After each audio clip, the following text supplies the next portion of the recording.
पे भरोसा। इस देश के किसी भी घटिया से घटिया आदमी पर मैं कहता हूं आदमी 1 मिनट के लिए भरोसा कर ले, लेकिन इस देश के प्रधानमंत्री पर जरा भी भरोसा इस देश की जनता को नहीं। जो इस देश की जो है आरएसएस की विचारधारा है ना, जो बंच ऑफ थॉट्स में लिखी हुई है, बंच ऑफ थॉट्स में, वो विचारधारा भी बाहरी विचारधारा है, जर्मनी से आई हुई हिटलर की विचारधारा है, जिसके माध्यम से इस देश के लोगों को तबाह करना चाह रहे हैं, कत्लेआम करना चाहते हैं। नहीं, हम तो 1% भी नहीं झुकेंगे। झुकने वाली क्या बात है, पूरा झुकेगी सरकार ही झुकेगी। क्या समझ रखा है सरकार ने? मोदी जी को ही झुकना पड़ेगा। तेरे होठों पे मसरत की गिरह हंसने वाले तेरा पत्थर का कलेजा होगा। तो मोदी जी का कलेजा है जो है ना, वो पत्थर का है।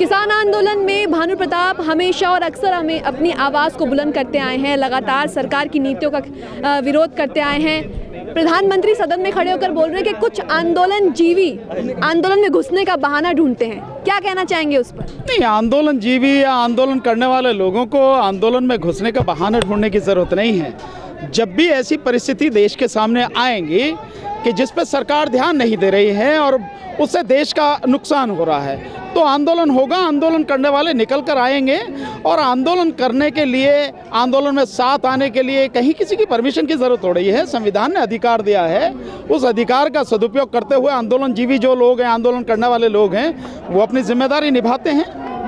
लेकिन उनका कहना है कि एक स्पेशल जमात काम करती है। नहीं, वो स्पेशल जमात तो आप भी हैं।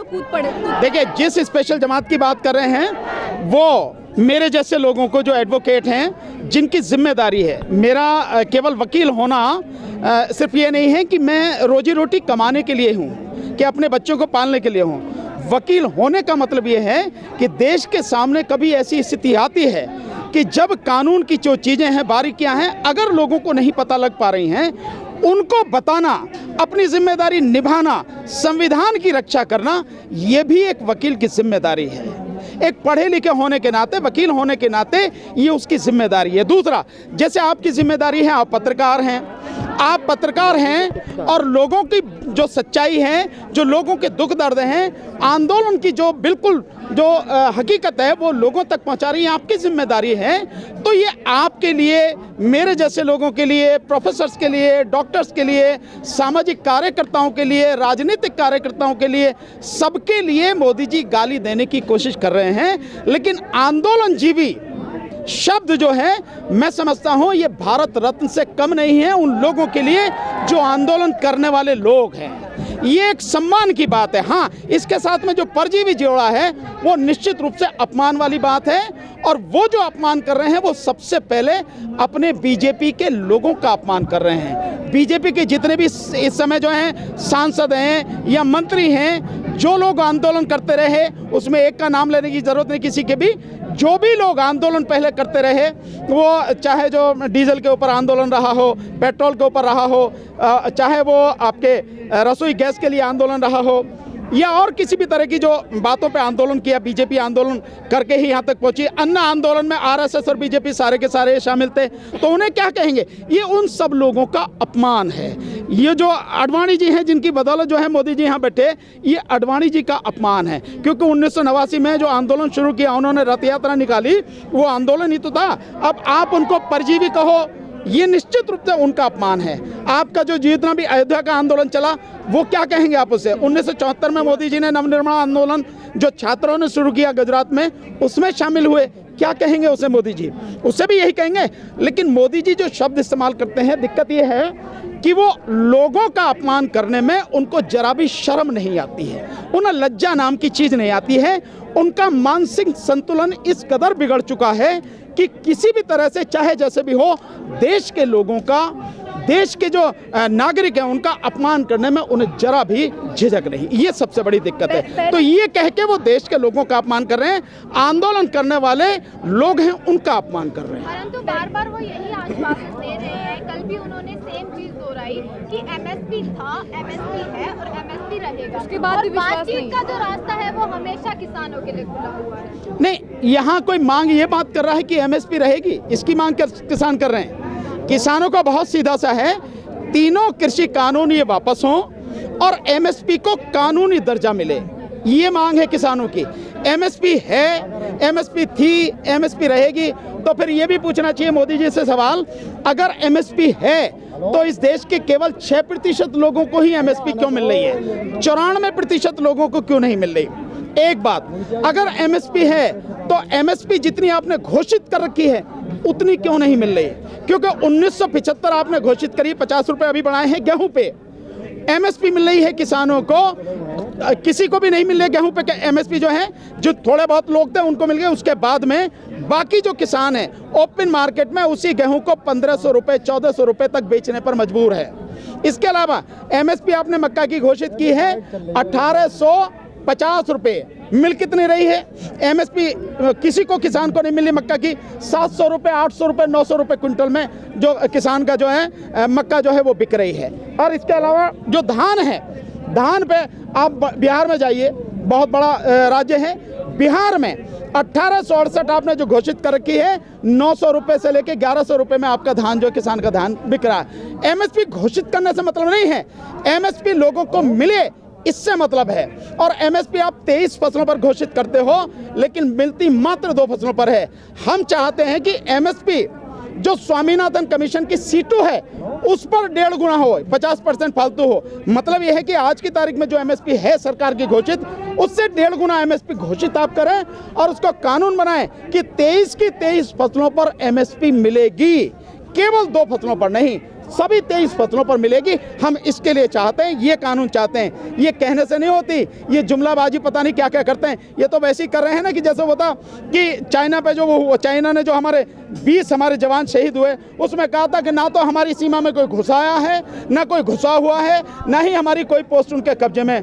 अबे तुम चाइना को जाके देखो, तो अरुणाचल प्रदेश में 3 गाँव बसा लिए उसने, और वहाँ भी अभी भी फिंगर फोर्स है, पीछे तक वो सारा उसी के पास में है, गया नहीं है चाइना छोड़ के। यानी कि इस देश के प्रधानमंत्री पर हम भरोसा नहीं कर सकते। प्रधानमंत्री पे भरोसा, झूठा आदमी है। प्रधानमंत्री पे भरोसा, इस देश के किसी भी घटिया से घटिया आदमी पर मैं कहता हूँ आदमी 1 मिनट के लिए भरोसा कर ले, लेकिन इस देश के प्रधानमंत्री पर जरा भी भरोसा इस देश की जनता को नहीं है। प्रधानमंत्री लेकिन किसानों के बेटे, किसानों के साथ प्रधानमंत्री किसान का बेटा चाय बेचता, प्रधानमंत्री को न किसान के बेटा थे, न वो हैं, न किसान की जिंदगी के विषय में उन्हें कुछ भी मालूम है, न लोगों के, किसानों के दुख दर्द के विषय में उन्हें कुछ मालूम है। उन्हें कुछ नहीं मालूम है। उन्हें केवल झूठ बोलना और जिस उद्देश्य के लिए काम कर रहे हैं उस उद्देश्य के लिए लोगों को गुमराह करना, सिर्फ इतना ही मालूम है। और बात करें चाय बेचने की, चाय बेचना भी उतनी कड़ी मेहनत का काम है जितना एक किसान। ये भी मैडम जुमला ही है, ये भी जुमला ही है, झूठ है, पता नहीं कहाँ बेचे। लोग तो कहते हैं ना जिस स्टेशन पे बेचे उस स्टेशन का पता ही नहीं है, कहाँ उड़ गया वो स्टेशन। ये सब जुमले हैं। प्रधानमंत्री को बात जो करनी चाहिए, जुमलेबाजी नहीं, बहुत गंभीर बातें करनी चाहिए। देश बहुत गंभीर परिस्थितियों से गुजर रहा है। देश में 35 करोड़ लोग जो हैं इस समय बेरोजगार हैं। देश में हर साल लगभग 25 से 30 लाख लोगों की मौत कैंसर की बीमारी से होती है, लगभग 20 लाख लोगों की मौत टीबी की बीमारी से होती है, 25 लाख लोगों की मौत केवल प्रदूषण से होती है, 3 लाख से ज़्यादा लोग इस देश में रात को भूखे 3 लाख लोगों की मौत केवल भूख से होती है, 40 करोड़ लोग इस देश में भूखे पेट सोते हैं। इस बात पे बात करनी चाहिए मैडम, इस बात पे। लेकिन प्रधानमंत्री इस तरह की किसी बात पर चर्चा नहीं करते हैं। और प्रधानमंत्री एक और बड़ी मतलब अपमानित करने में कोई कसर नहीं छोड़ते हैं। एक उन्होंने एफडीआई की बात करनी ना, फॉरेन डिस्ट्रक्टिव आइडियोलॉजी, यानी विदेशी विध्वंसकारी विचारधारा। तो पूछना चाहिए ये जो कानून आप लेके आए हो ये कहाँ से पैदा हुआ? ये इस देश में तो पैदाइश नहीं हुआ, इस देश की पैदाइश तो नहीं है।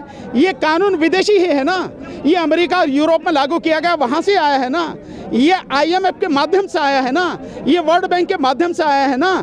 तो वाकई में प्रधानमंत्री सही कह रहे हैं कि एफडीआई यानी विदेशी जो विध्वंसकारी विचारधारा है, इन कानूनों के रूप में इस देश पर आप थोपना चाहते हो और इस देश को तबाह करना चाहते हो। वाकई में यही बात है। और विध्वंसकारी विचारधारा एक और है जो इस देश की जो है आरएसएस की विचारधारा है ना, जो बंच ऑफ थॉट्स में लिखी हुई है, बंच ऑफ थॉट्स में, वो विचारधारा भी बाहरी विचारधारा है, जर्मनी से आई हुई हिटलर की विचारधारा है, जिसके माध्यम से इस देश के लोगों को तबाह करना चाह रहे हैं, कत्लेआम करना चाहते हैं। यही है ना, ये सब विदेशी हैं। और जिनको विदेशी विचारधारा कहते हैं वो यहाँ पर कोई विचारधारा नहीं है। वो मानवता की विचारधारा है और मानवीय अधिकारों का अगर हनन कहीं हो रहा है तो दुनिया में कोई भी व्यक्ति है बोलेगा, उसको बोलना चाहिए, उसका धर्म है ये। लेकिन सर 70 साल से भी तो किसान परेशान था, उसके बाद कोई ना कोई कानून, कोई ना कोई नीति तो चाहिए। नहीं तो इसका मतलब ये है, नहीं इसका इससे 70 साल की परेशानी इन कानूनों से खत्म होगी मैम। आपने पढ़े हैं कानून, मोदी जी ने पढ़े। मोदी जी कल कह रहे हैं कि किसान कानून नहीं पढ़े। मैं कह रहा हूँ मोदी जी ने पढ़े, मेरी कितनी वीडियो जाके देख लो, उन्हें सुन लो, 15 मिनट में पढ़ जाओगे और ज़्यादा की ज़रूरत नहीं है। ये जो कानून है, ये कानून देश को तबाह करने वाले कानून हैं, इससे देश का भला बिल्कुल नहीं होगा। इसको समझने की ज़रूरत है। मैंने कई बार इन बातों को समझाया है, लगातार बताता रहा हूँ। तो ये जो कानून लाए गए हैं, इसको वापस ही लेना पड़ेगा सरकार को, इससे कम में कोई बात नहीं। लेकिन सरकार तो कह रही है कि 50% हम झुक जाएंगे, 50% किसान झुक जाएंगे। नहीं, हम तो 1% भी नहीं झुकेंगे। झुकने वाली क्या बात है, पूरा झुकेगी सरकार ही झुकेगी। क्या समझ रखा है सरकार ने?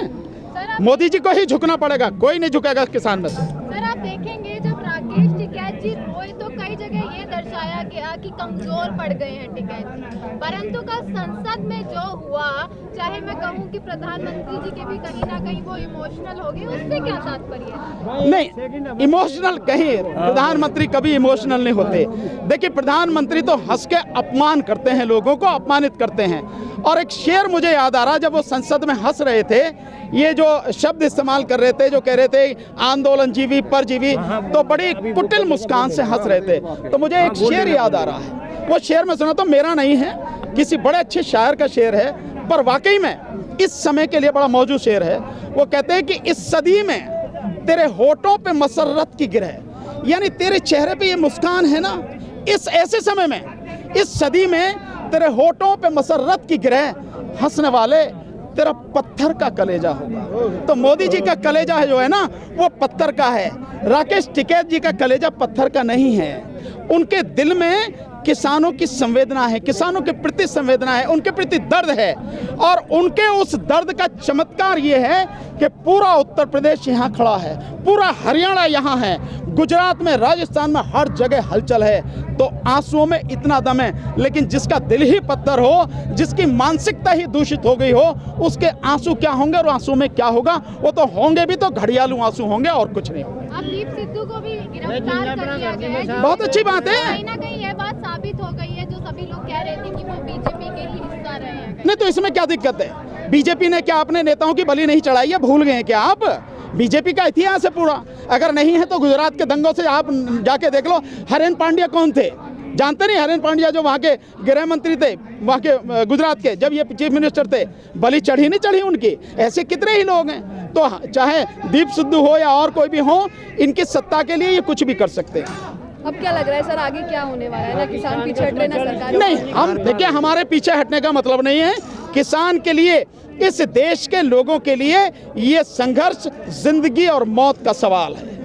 तो हम तो यहाँ पे मैदान में जमे हैं। सरकार आज नहीं तो कल, कल नहीं तो परसों, परसों नहीं तो नरसों, जब भी होगी, सरकार को ये कानून वापस लेने होंगे। एमएसपी को कानून बनाना होगा।